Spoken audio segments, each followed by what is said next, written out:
Good to meet you, Mike. Yes, pleasure.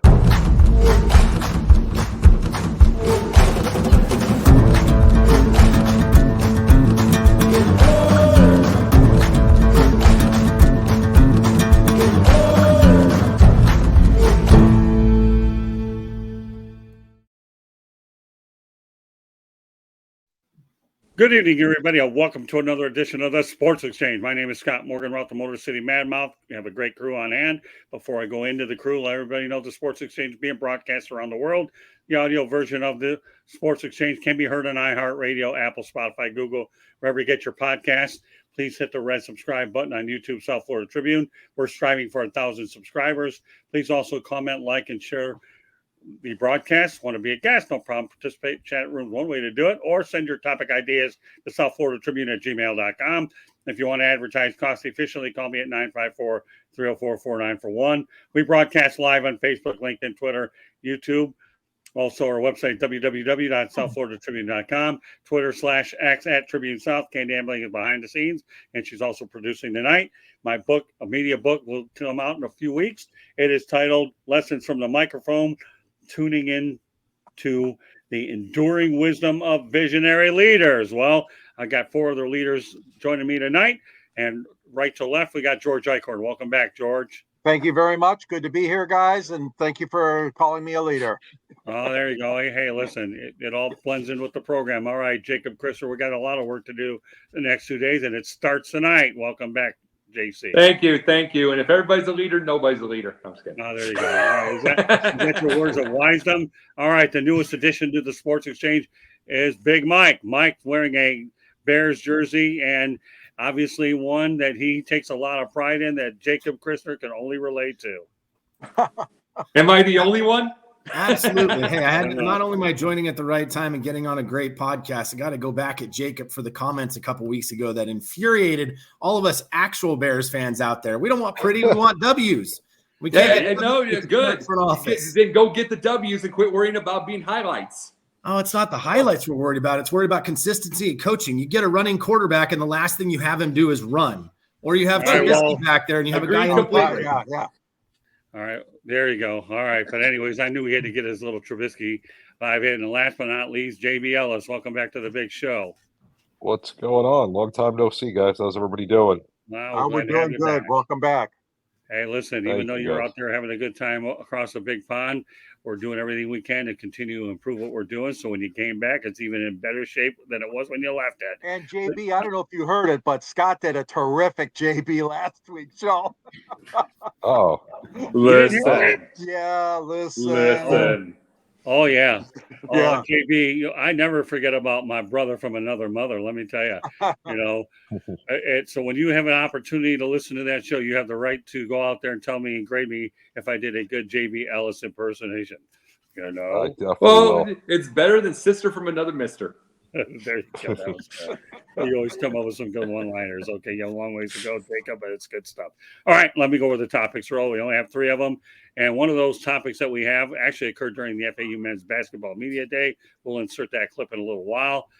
But we're going to talk about first Roy Firestone mentioning Pat McAfee gets paid $85 million off a 5-year deal, is paying Aaron Rodgers millions to come on his show. And so when Roy had Up Close, he gave guests a pair of custom dress shirts, and they had a chance to stay in a fancy night hotel. Of course, in LA, they're pretty good, and promotional considerations. Meanwhile, Pat McAfee made $120 million during his last deal at FanDuel. So what are your thoughts of this, George? The thoughts of actually paying for guests? And bear in mind, he also pointed out that ESPN fired some pretty good reporters, anchors, and producers. Paying for guests, let alone millions for them, George? I don't think so. I don't think so, Scott. You and I have been in this business a long time, and we never saw that kind of money flow. Obviously, we're not at that level, but hey, listen, Roy Firestone, 7-time Emmy Award winner, 7-time Ace Award winner. I'm going to learn a lot more from Roy, and I have all these years. McAfee, okay, he's loud, he's obnoxious, he's opinionated, but still, no, I don't agree with paying guests to come on those shows of his. And I know that he makes a lot of money, but listen, that's a network, as we all know. We've talked about it before. That's, firing people left and right, getting rid of hardworking anchors and reporters and influential people that we all looked up to and admired and all across their spectrum of all major sports. But no, I don't agree with paying those people to come on the air, especially Aaron Rodgers, please. No. Yeah, not like the guy's not well off in the first place, but add a little bit more to it. Exactly. He was paying him on his last act. Pat McAfee traded FanDuel for ESPN, only probably because he felt the exposure was a great deal more on ESPN. I don't care. The reality is paying millions of dollars. I always thought that being able to retain guests was about relationship building, and now we're talking about this. This, to me, yeah. And I'll tell you what right now, and I'll have the final word on it, but I'm going to turn it over to Jacob. I have my feelings about Roy Firestone, who I do mention prominently in my book. Well, one of the things about Roy Firestone that he was doing, he was getting nice dress shirts and everything because he wanted everybody on there. He wanted everybody on there to look good. That was his main thing. But you know what this does? I'm just saying this about Pat McAfee, what he did. This hurts us in the media, in this new media. Hurts us because we're going to want people. We're going to want the best. We're going to want Tyson Bagent. We're going to want, we're going to want DJ Moore. We're going to want all of them. It's going to take one just to say we want to get paid for it. It's going to hurt us, especially when we don't have the money to do something like that to be able to get these. But really the thing about him doing something like this by himself is he also basically owns his own production company. So he does what he wants. He owns it. It's throughout his own things. He kind of gets it. He's using it. But you want to know what I believe this is? In a certain way, I believe it's his own. He's paying for his own political deal, and I'll tell you why. Aaron Rodgers brings up and makes fun of Travis Kelce and the vax thing all the time. He's against the vax. I get the feeling Pat McAfee can't say it, but he can pay somebody to get on there to do it. I get the feeling that's exactly what that's about. So he's paying somebody whatsoever to talk every week about, their politics, their everything. Pat says that he's probably gone from ESPN, but you can do the brilliant thing and go get somebody you can't kick off. So I get the feeling that's what he's doing, but it hurts us nonetheless. Let me bring up an interesting point about ESPN, and that's this. Here's an organization many, many years ago, I don't know if you remember this, okay, that brought Rush Limbaugh on, and he didn't even make it to the end of the year because they knew what they were buying, but when it came down to crunch time, they let him go. So now if what you're saying, Jacob, has a lot of teeth to it, which I have a feeling it is, to me, this is a bad act. All right, Mike, go ahead. Well, I mean, let's be honest. Pat McAfee is part of the TMZ generation. That's how this is what this smells like. I'm going to pay guys for scoops. So the problem is now, not only like you said, Jacob, okay, is it a political move? He can say things I can't. But what's to stop guys now coming up? Hey, I've got a scoop for you, but I'm not coming on your show unless you pay me X, Y, and Z amount. And like Jacob stated, it also hurts everybody else. It takes one person to say, you know what, set the precedent. I'm not going on your show unless I get something out of it. So it's this, I need it now. I want it now. And on top of it, I've got to say it. I started off a bit of a Pat McAfee fan when he was kind of under the radar. But the shenanigans, the antics, it's getting too much. I mean, the fact that he was in pro wrestling is kind of perfect because to me right now, he's the pro wrestler of media. It's fake. He's not a true media personality. If you look at the ratings and if you look at the ratings right now on the big ESPN college football show, it's actually going down. And if you look at the reason why, a lot of people are saying they can't stand him. And this just supports what they've been saying is that it's fake. The guy's he was real as it gets as a punter, and he went out and did things punters normally don't do by trying to light people up and such. But as far as a broadcaster, as far as somebody who I'd look to actually get sports news from, it's the TMZ generation. He's going to pay for whatever he wants. And I do believe Jacob is correct in the fact that he's got people that, he's going to have people on his show that are going to echo him. He can puppet them into saying what he wants to say without getting in trouble. But I will tell you the amount of times that they've slipped up and dropped an F-bomb live on ESPN or words that they just can't handle or should just not be on live television. I got to imagine ESPN's getting kind of sick of it. And at some point the rubber's going to hit the road and he's going to be back to having to pay for his own stuff out of his own pocket. Well, here's one real quick thing too. When he keeps using that gimmick of the wife beaters, or as I showed the Kevin Porters. But it's like when you have those type things whatsoever, I'm telling you this straight. You have Stephen A. that looks like the nines. You have Shannonsharpe that looks like the nines. You have Kendrick Perkins looks like the nines. I mean, whether we like their personality or not, they look like the nines. And you get this guy who puts on the wife beater and does all that. It's like they're going to get annoyed with the thing because the other ones are trying their tail off to look the very best and be able to get to this thing. This guy comes, and it's like this guy needs to look a lot better. He doesn't need that gimmick. Can I say one more thing? It's hacky. That's really what it is. It's coming off as hacky. Like you said, the wife beaters, some of the words he uses, he's trying so hard to be in this woke generation of linguistically wise, like talking to everything he does. He talks in abbreviations all the time. I get what he's trying to do. He wants to get to the younger generation, but the problem is the younger generation is not who ESPN's main demographic is. It's not those people. And I just got to imagine at some point it's going to run its course. And I think the Rodgers thing is just the tip of the iceberg. Oh, no question about it. And amazingly enough, I'll turn over to JB in a moment. When I saw this come out yesterday from Roy, because I told you he's a guy that I've learned a lot in terms of one-on-one interviews. I had already decided I'm not watching anything with Pat McAfee anymore because I just think he's fake at that point. I don't want nothing to do with him. And then you also bring up a good point, Big Mike. I'm not even going to watch College Game Day as much as I like Lee Corso.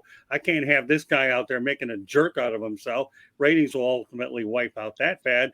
But now, Jacob, you also bring up a point which I like is Stephen A. Smith is obviously in L.A. covering the Chargers and the Dallas Cowboys. But don't you think that Disney's probably telling him, you know, Stephen, you're loud. We get it. You bring a lot of people here, but you need to pipe it down a little bit is what you need to do and bring in more things. So we're paying a lot of money for these other shows.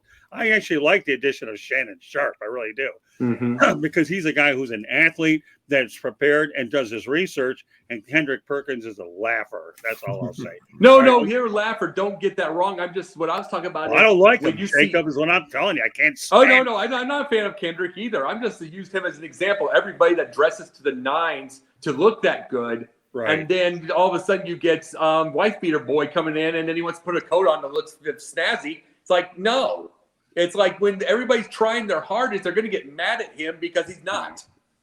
Yeah, I'm sorry. Tank tops to me are not the right attire. All right, JB, you've been patiently waiting.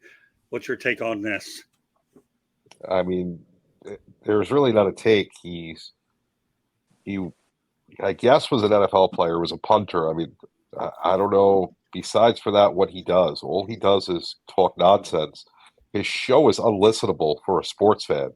Right. You know, I don't get why I'd invest my time in his show. If I want to watch an entertainment show or listen to an entertainment show, I'm all for him. But if I'm listening to sports radio, I want something similar to what we do. You know, I've lived in New York most of my life. WFAN has phenomenal hosts.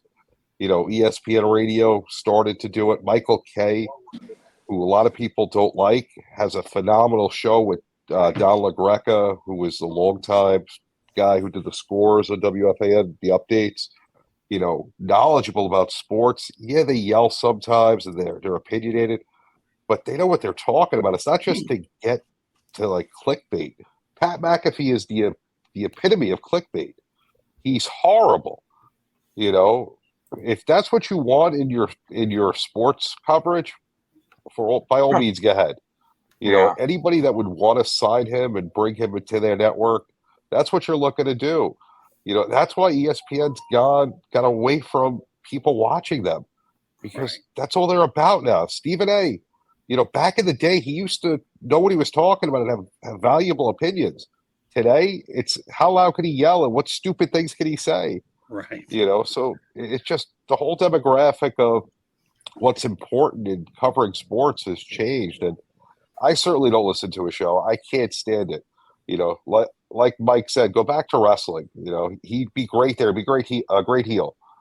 You know, that Jacob could talk about it on his Monday night show with Denzel. Yep. Yeah, let me tell you this. You want to know what Pat McAfee reminds me of? You remember the movie Gran Torino? The guy, the kid, he was trying to act like the black kid. And they're like, shut up. You know what I mean? And it's like, they don't want to be your bro, and I don't blame them. Now get out of here. That's what Pat McAfee reminds me of. He's trying to act cool, and they don't think he is. Yeah, I agree. And I just don't even think it's who he is. Yeah. I think he's fake. Like, you know, a guy that does that, but is actually himself, Pharrell. Yeah. Pharrell is phenomenal. He knows sports, and that's his personality. He's not fake. That's who he is. Right. Yeah. So I'm okay with the guy that's themselves that's like that because it's different. McAfee just seems like he's a front, you know, he's phony. And I'm not going to invest my time in someone who's phony. You know what he comes off like? And I just thought of it because you said the exact, JB, you nailed it. He is the clickbait king of ESPN right now. That's all he's doing is trying to get clicks by everybody says. Do you know what he is, though? And I just thought about it. He is growing up, he is your buddy's dad that tries so hard to be hip.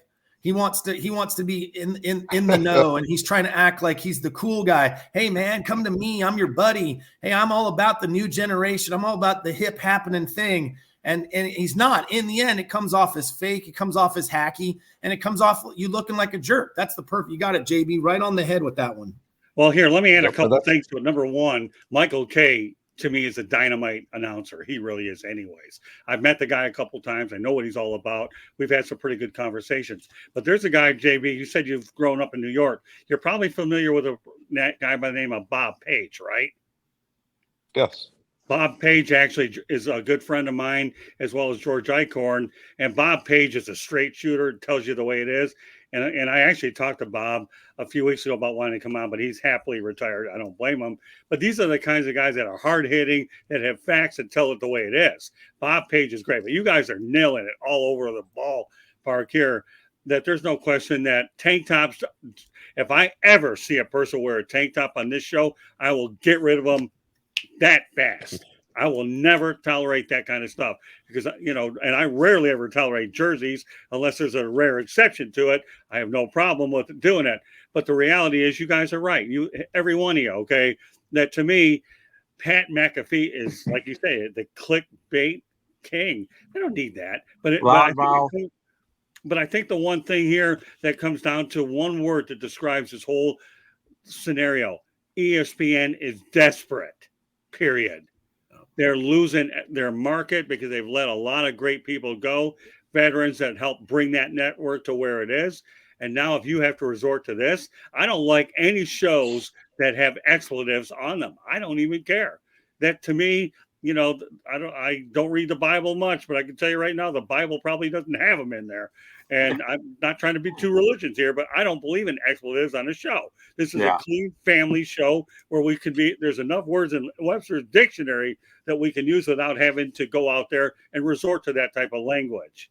Red, you're right on that. And let me say this part. You want to know what they're doing all those dirty language? You know what that is? That's arrogance of thinking that the coasts, both West and East, are the only voting block, if you get my point. That's the arrogance of that. Now, you go when you think about it, and you know that your watchers, and you're out there. You get the Midwest, which I'm from Illinois. You get the Illinois, Missouri, Iowa. You get the South, which I'm in now, Atlanta, Georgia, and you get all those. You get all these areas, the church areas, all that kind of stuff. When you get all of these are other viewers. They don't want to hear that. But when you have the arrogance of thinking the East Coast and West Coast are the only one, then you get that problem. Yeah, right. I agree. And don't forget, Michigan is in the Midwest too.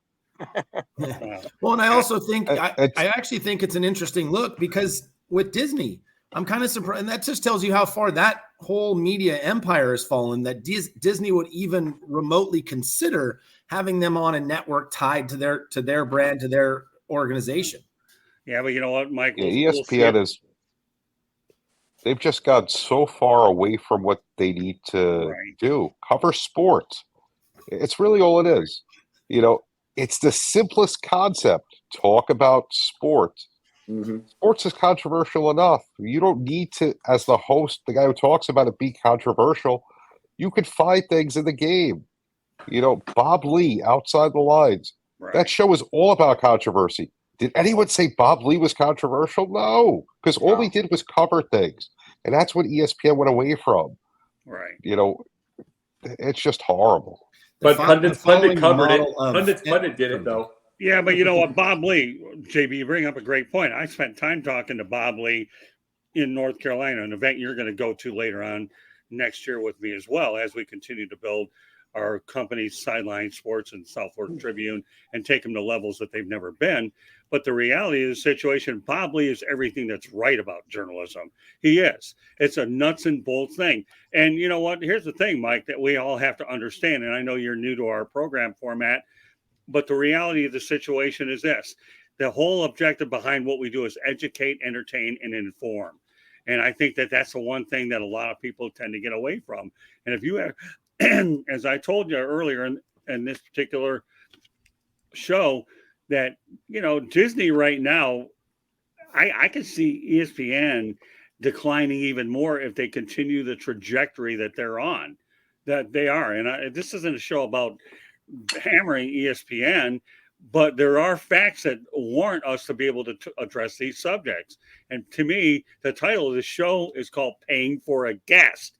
Okay, I would never pay for a guest. If somebody don't want to come on, you know, the NFL mentality, JB, next man up. Okay. That's right. And that's just how it is. That's right. You know, I mean, really, I had a guy actually that Mel Farr Jr. referred to me, wanted me to pay him. And I said, no. Okay. Yeah. Move on. Yeah. And I don't blame you. As long as you have LinkedIn, you have all kinds of different ways to get over. You have a credible platform, then we'll be able to do that. So, yeah, I guess Roy Firestone summarized the whole thing, and we'll move on to our next topic. It's ridiculous, period. It really, really is. And, you know, I'll say one thing about ESPN, and I mentioned it show and show out. Okay, with all these researchers they have, I still can't believe they did not know that Chuck Hughes was the only man to ever die on a football field. And we'll leave that for another day. All right. On to Major League Baseball, Kyle Schwarber is the new Mr. October, has 18 home runs in the postseason. And he actually is tied with Reggiejackson and mickeymantle, but he actually ties Jackson for a left-handed hitter. So what do you think of the new Mr. October, George? Kyle Schwarber, this guy can hammer. And JB was a beneficiary of some good things with the Cubs. So yeah, but look at his batting average. Oh, my God. It's feast or famine with this guy. But, hey, it's working. It's working. They got him. They got Bryce Harper, and they've got Nick Castellanos. I mean, they got so much firepower in that Phillies lineup. And, it's interesting. But, you know, here in Detroit, we got not as bad a situation, but Spencer Torkelson was hitting only around 230, 240. But, boy, he really came into his own this year, 30 home runs and 90-plus RBIs. But getting back to Schwarber, yeah, I mean, the Phillies – they got quite a ferocious lineup there, and I tell you what, right now I see them sights on that World Series, and again they're only up 2-0, but still, I like him. He's a good ball player. I mean, obviously it's Harper that's the superstar over there. I mean, more so, but you know, hey, you got to hit more than one, and they got a lot of lineup, a lot of power in that lineup. The Phillies, they really do. I like him. I think he's a good guy. But again, I wish he was batting a little bit better than hovering around 200. Yeah, but do you actually think anyone's going to care about his batting average if they win the World Series and he's dropping those bombs in new baseball? All right, Jacob. Well, yeah, it's like, and if there's anybody in this era that would be Mr. Baseball or Mr. October, it would be Schwarber, considering that was a 262 career average with 2,597 strikeouts. So so if you're going to have anybody, it's going to be Schwarber. But the thing about it by itself is I'm getting close to saying Bryce Harper's Mr. October just because he does more with the bat. He does more with that. It isn't just home runs and strikeouts. He does more with the bat. He can hit all over the field. So, but the thing about Schwarber, though, is it is the new world. And we think about this. We're the Cubs fans. So you got to realize he hit it on that sign. He hit on the sign. So Schwarber is fun. Here's what it is. Bryce Harper is for the wins. There's a term for golf. You drive for the show and you drive for the show and putt for the go. It's the same with Schwarber. You drive for with Harper. You drive for the show and you putt for the go. You know what I'm saying? It's like with all the money. You know what I'm saying? With all that, that's what you're getting. It's like you get Schwarber to get the casuals. You get Harper to win. Yeah, but I'll tell you, when you get those World Series rings and you're popping them out and you're breaking a major historic drought like the Cubbies had, 100+ years of not winning, he's on that team. your legacy carries a whole lot further when you're whacking them out from the left-handed side. Well, he blew his knee out. And to even put him in the same sentence as Reggie Jackson as a Mr. October, we all know what Bryce Harper is. He's a phenomenal player. But I'll tell you, Schwarber wins this. He's got 2 World Series in his pocket, and Bryce Harper would only have 1. But we're talking about Mr. October from the left-handed side of the plate. That's all I'm going to mention. Left-handed side. Don't think that there aren't lineups out there looking for good left-handed hitters that can hit it deep. So. Yeah, no, the thing about it is Schwarber also blew his knee out and came back for the World Series. So for that type of thing. And I don't think he had a home run for the World Series. But the biggest thing with that one, but boy, he sure is now. And he's really hitting hard. And don't get that wrong. It's just when you get, and when I'm saying when you get a Bryce Harper, that's the winner. Even though he's gonna get his 2 rings, and he's a help. But Bryce Harper is the guy you get for the winner. You get the show. The casuals, the everything is Kyle Schwarber. That's the guy you use because he hits big, powerful homers. Man, they look good, don't they? Yes. Oh, yeah. Very good. All right, we'll turn over Big Mike. Well, I think you got it right. And Jacob, just to correct you, it's drive for the show and putt for the putt dough. for the go. Putt for the dough, putt for the money. You're right. Putting's the money.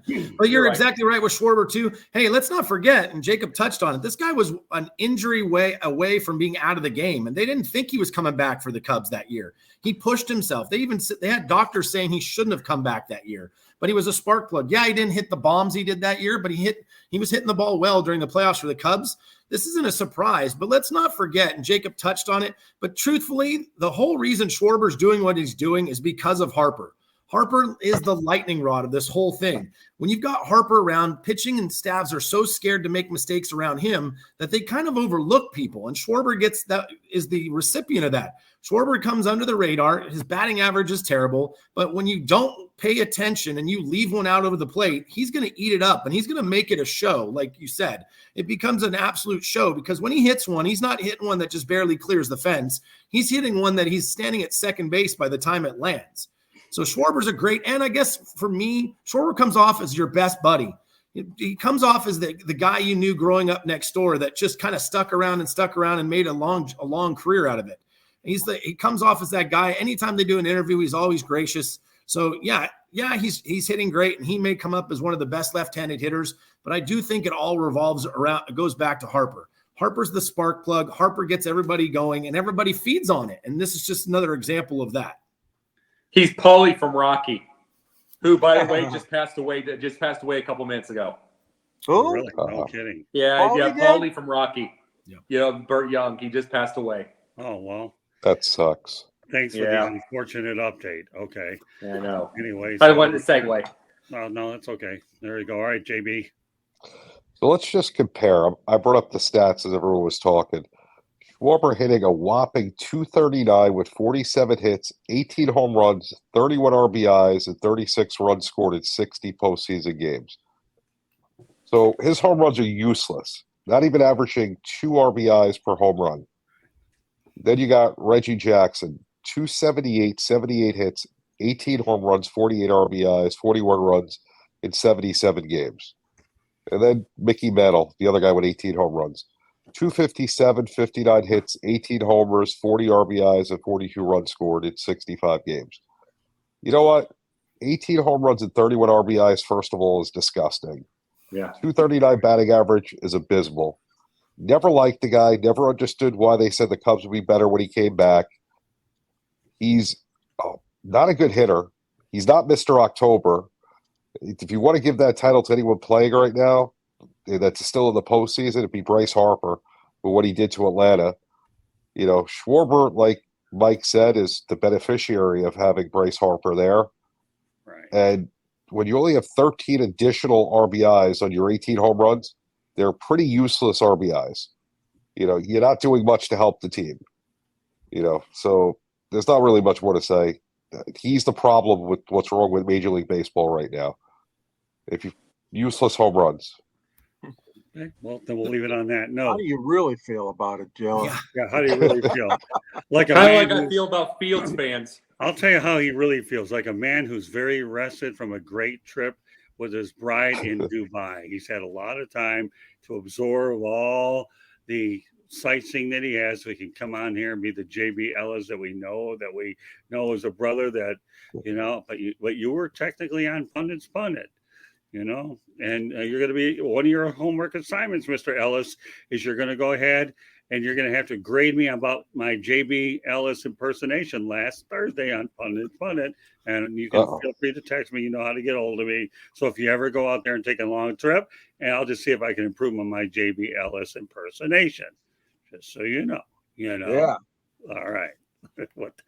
All right. Well, you know what? Today, an opportunity to go and visit with Dusty May. If you don't know by now, this man took the Florida Atlantic University Owls to the Final Four, and he was so close to taking them to the Final Two. So let me preface this, and then we're going to play a clip, and then I want each and every one of you guys to go out there and comment on it. I asked him about what it's like to be respected, now that nobody is, you're not sneaking up on anybody. So let's just play this clip, and then we can all talk about it.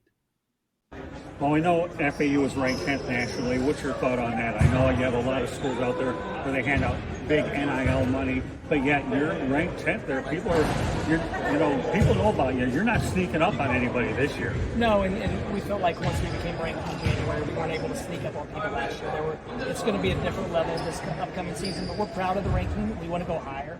That means we're winning. But also it helps with recruiting, it helps with sponsorship, it helps with selling tickets, it helps with everything that our players want to do with life after basketball. So we welcome all of the attention, as long as it doesn't detract us from what we need to do on a daily basis. All right, well, first of all, let me tell you right now, and I had an opportunity to talk to Brian White, the athletic director, and then I had a one-on-one with Dusty himself. And I want to just say a couple things about the FAU program. I had asked them, are they going to get a bigger stadium so they can put more people in? And I'm going to have Brian White on a future edition of the Sports Exchange.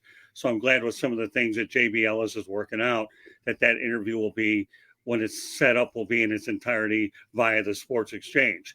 But what Brian White told me is they don't plan to increase the capacity of that stadium, that if they needed a plan B to bring in a blue blood, they would play with the Panthers Arena, number one.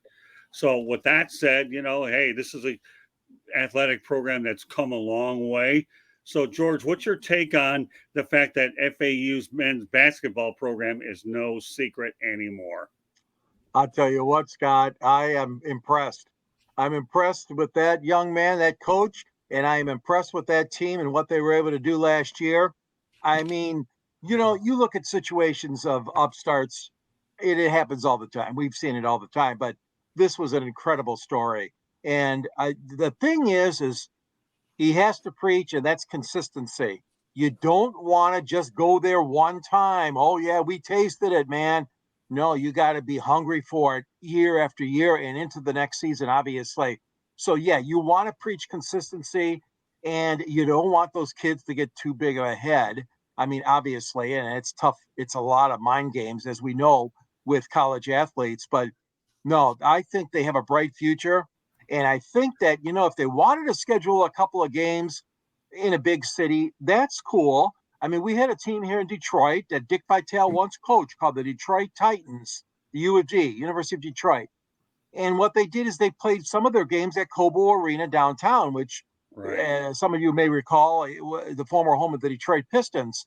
Well, anyways, it was a good thing. They got the team off campus, but they only took the fans back downtown, and it got more exposure for Vitale and the Titans. And maybe FAU would want to consider something like that. But it's to get a new stadium and to get a new arena. I mean, that's a whole long range plan, obviously. And I hope that the program would need that at some time. Obviously, it can't happen right now. But no, I think that was good. I'm glad you talked to him at Media Day today, Scott. Yeah, let me tell you, they have no plans whatsoever to change the basketball facility at all. They're not even looking to expand it. They know they have a backup plan if they need it, where the Panthers play in Sunrise. They don't have to do that. In fact, the only of all the major sports there, to me, the only place that needs a new stadium happens to be the baseball stadium, and that'll be one of the topics, JB, that I'll bring on the Sports Exchange when I have an opportunity to talk to him. And as far as baseball, if they have a backup plan, it's a very good one. The spring training home of the Washington Nationals and the Astros are ballpark of the Palm Beaches. So those are suitable options. But, Brian White was telling me that, you know what?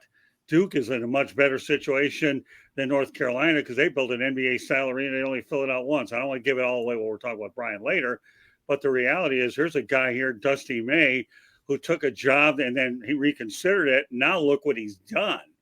Yeah. So, now this whole interview is in its entirety on the South Florida Tribune YouTube channel. So if you haven't subscribed, it is on there now. Please do so. All right. So, Jacob, what are your thoughts about Dusty May, knowing that they're definitely not they're not a basketball school? Now people are going to pay attention to them because I know they're going to be on national television a lot more. Hey, Big Mike, I have one question for you. Did you remember Entourage? Oh yes, absolutely. Didn't that look like he got divorced from Sloan, left Hollywood, he became a basketball coach? Yes, absolutely. No, but the thing is, you talk about blue bloods, Scott. You talk about blue bloods, correct? Right. It isn't. This isn't that era anymore. This really isn't. That ended in 2015, truthfully, with Butler. And basically going 2 in a row. It doesn't.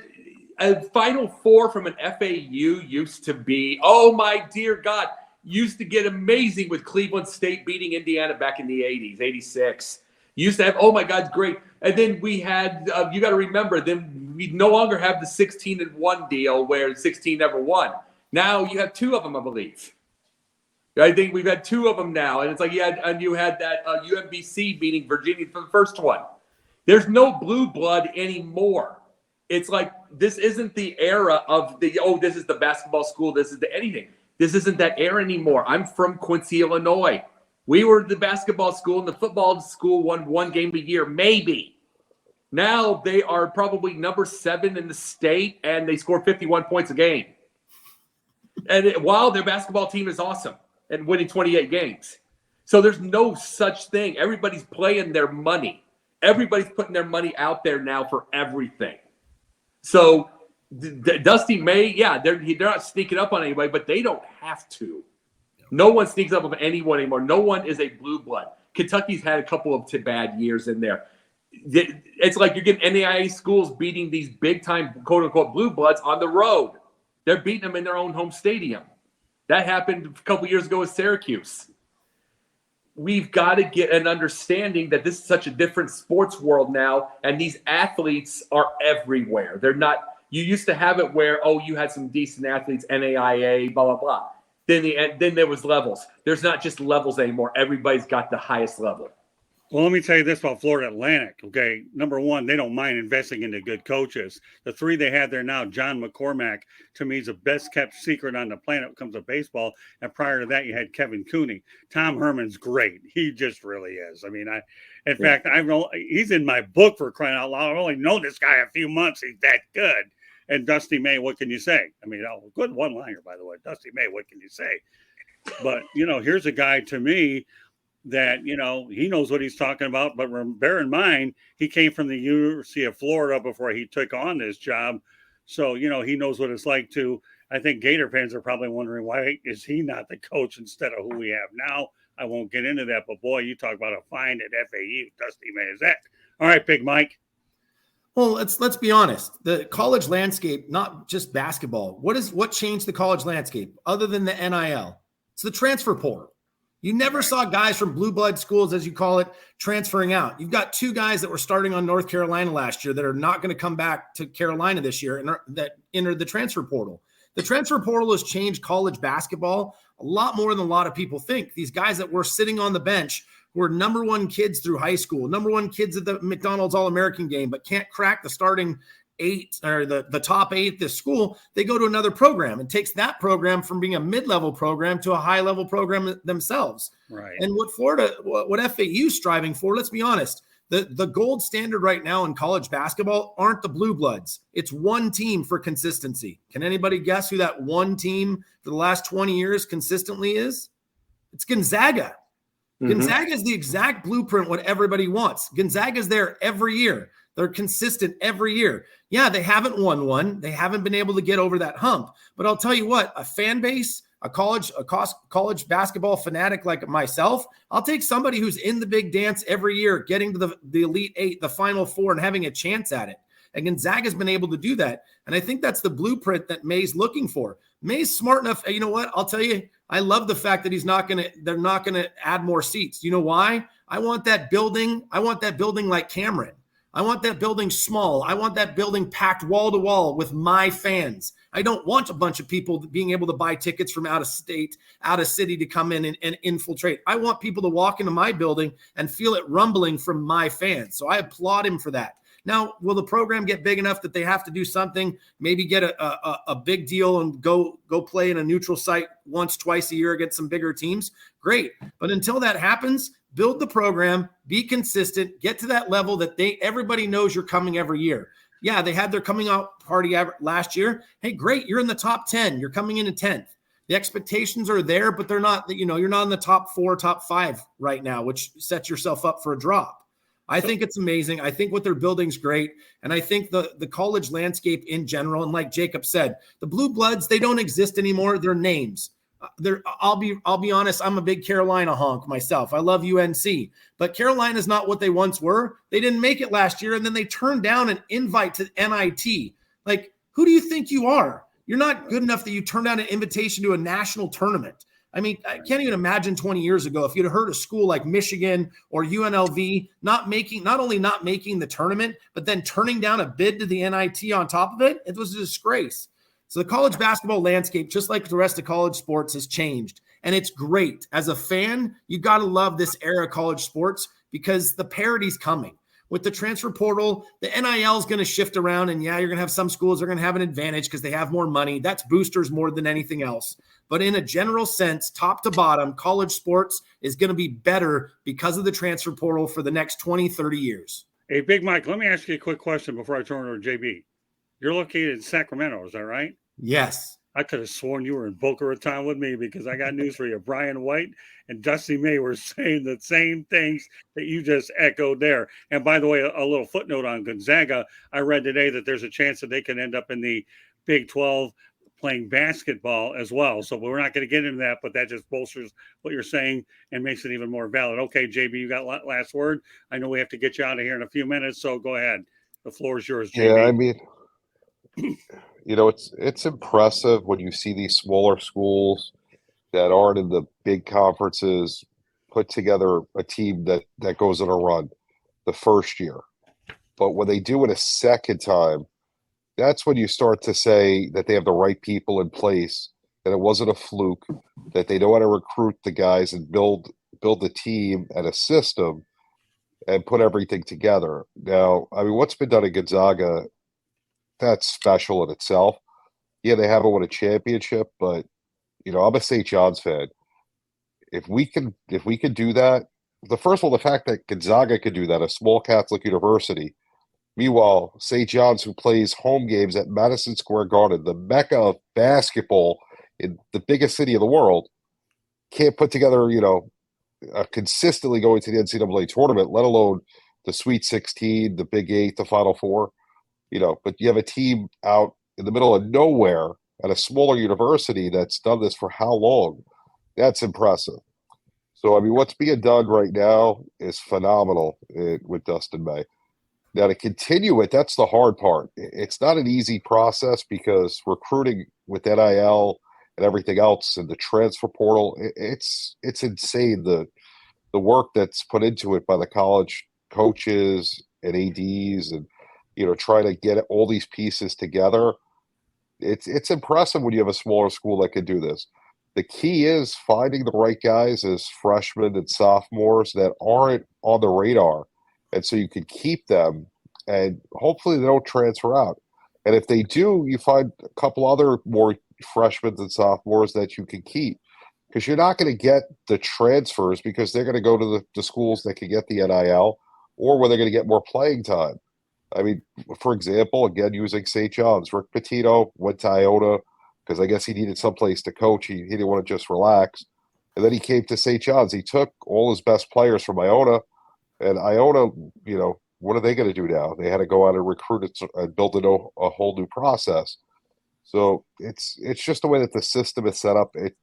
with parity right now, if you could get the right young guys and recruit properly, you could be good, but it just takes a lot of work, and there's a lot of cohesion that has to go into it. And you have to understand, if you get a guy that's a top player and you're at one of these smaller schools, they're probably not going to be there 4 years. You know, the best players at the best schools aren't staying 4 years. You know, it's just they're going to the pros, and at the lower level, the lower schools, they're going to go to a bigger school where they can get NIL money and, you know, be seen more on ESPN or wherever, you know, the games are, CBS. You want to know if I was to do let's see, NCAA Division I coaching, you don't know where I'd want to go? Campbell. Where? Campbell University. It has, I mean, I want to do that. The gym's about that small. It's one of the smallest Division I schools, but at least I know darn good and well my thought process of when they're going to the portal is based off of they're just trying to go to the bigger school and not trying to get the NIL money. At least I'm going to have a chance to coach instead of trying to just recruit and try to get the next guy. Other than that, I would just want to go to a junior college or something, or just any of that stuff where I have a chance of coaching and teaching these kids. And that's what I'd want. It'd be so hard now. You're not getting anywhere now when basically they are the boss. All right, let me add this, and I know Mike has something he wants to say. Give me a second, all right, Mike? Coaching, continuity, and cohesion are the 3 C's in this case, okay? We know that Dusty May is a good coach. Continuity, being able to keep a lot of these guys buying into the fact they can play 2 or 3 years and not worry about losing their scholarship, and then cohesion. Those are the key things. And I've spoken to him a couple of times. I'm getting the vibe from him. That's what he's looking to do. So good point, JB. I just want to add those other 2 words. All right, Mike, you have last word on this. I want to get JB over to his next show, but I want to make sure everybody has an opportunity to identify themselves, but say what they want to say on this final topic. Go ahead, Mike. And just to add something, JB's exactly correct. If they are building the program, this is the big year for them, because it does what JB said. If they are consistent, if they do make the tournament and they at least win a round or 2 in the tournament, that legitimizes what they did this year.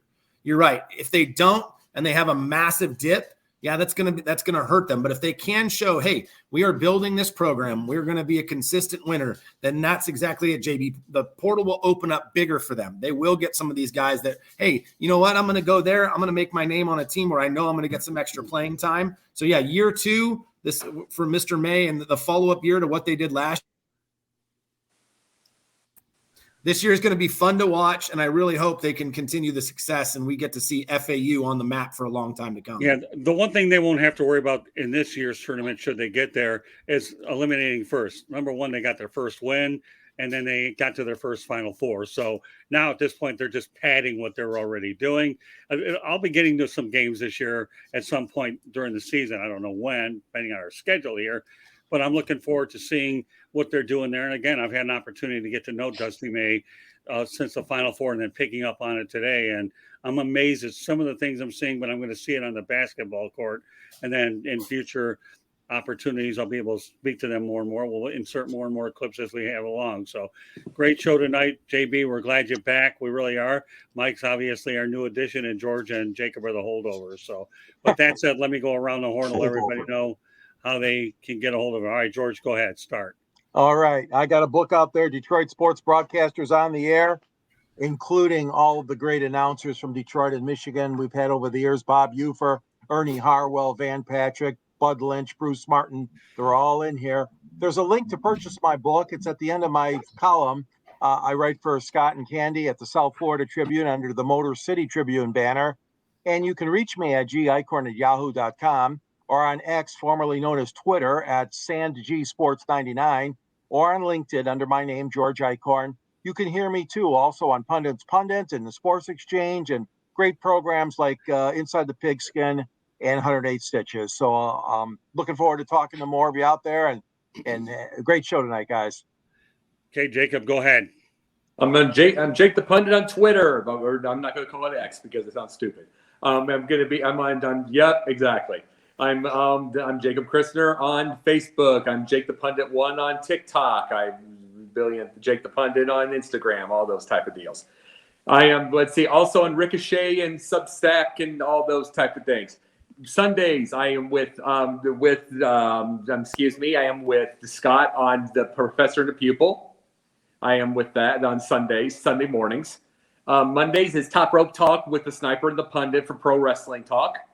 We have Tuesdays, I am off of Sideline and the thing with an independent show called the Yin and Yang with every couple of weeks with a girl named TJ Sampson. It's a pretty cool show. Arts, movies, politics, film, everything. We talk different things. And then Wednesday nights, this Confidential in this show. Thursday nights, Pundit's Pundit. When they need me, I'm off the bench for a gauntlet. And I got a couple movies with a couple little lines that I did also. So I stay on the move. Okay, Big Mike, go ahead. Well, you can find me on X, formerly Twitter. I know it's cheesy as all can be, but at Kal-El99 on X. I am going to throw in one thing just because it still rubbed me the wrong way, Jacob. Hey, I'm a Bears fan. Get the coaching in line, and I don't care if it's Fields or whoever's in the backfield. Let them do what they were hired to do. If it's a running quarterback, let them run. If it's a guy in the pocket, let him in the pocket. Until we figure out what we're doing on the sidelines and upstairs, I don't care who's on the field. We're not going to get W's. Mike, I love you. Mike, I love you for saying it. I just want you to understand there's not everybody that thinks like you. And so I'm going to love you for what you're saying because I want to win too. I've been a fan since '84. Well, hey, I've been a fan since '85 because that's the first year I watched real football, and I can tell you what I saw, and I will tell you why I'm a Bears fan that resides in Northern California. My first game ever was seeing the Bears versus the Niners, and Peyton made the Niners look like a bunch of schoolyard kids, and I fell in love with Peyton as he ran all over him. But you guys can catch me on Facebook, you can catch me on Twitter. I'm going to be on 108 Stitches going forward with Scott and the boys and George, and I'll be here as much as I can be. It's a pleasure, and thank you guys for having me in. All right, JB, go ahead. I like this guy. I told you. So JB underscore the program. JB underscore the program on Twitter. I don't use that X thing. It's still Twitter to me. Right. You know, I'm old school with that. Sideline Sports every Tuesday, 8:30 on social media, YouTube, Facebook, Twitter. Wednesday mornings, we're on WGDJY 99.1 in Atlanta with Sideline Sports. And then Sunday mornings, Sunday afternoon, 12 to 1 before kickoff, the Sideline Sports NFL pregame show. Also on NFL Alumni Media and DBTV. There's an announcement coming soon with the TV thing. Stay tuned because you'll want to know about that. It's pretty exciting, but we'll get to that in a little bit. All right. Well, also check out SidelineSports.net, the website that's being created that we're working on as well. For the final time, the Sports Exchange is being broadcast around the world. The audio version of the Sports Exchange can be heard on iHeartRadio, Apple, Spotify, Google, wherever you get your podcasts. Please hit the red subscribe button on YouTube, South Florida Tribune. We're striving for 1,000 subscribers. Please also comment, like, and share the broadcast. Want to be a guest? No problem. Participate in the chat room, one way to do it. Or send your topic ideas, southfloridatribune@gmail.com. If you want to advertise cost efficiently, call me at 954-304-4941. We broadcast live on Facebook, LinkedIn, Twitter, and YouTube. Website, www.southfloridatribune.com. You know what, JB, I'm with you. Twitter at Tribune South. Candy Ebling is behind the scenes producing tonight. My book, a media book, is called Lessons from the Microphone, Tuning into the Enduring Wisdom of Visionary Leaders. So great show tonight. I know we're going to call it a night. So we look forward to next Wednesday's edition of the Sports Exchange. So on behalf of George Eichhorn, Jacob Christner, Big Mike, JB Ellis, thank you very much for joining us. Have a great weekend. We will see you next Wednesday night on the same station, same place, same crew. Good night, everybody. Good night.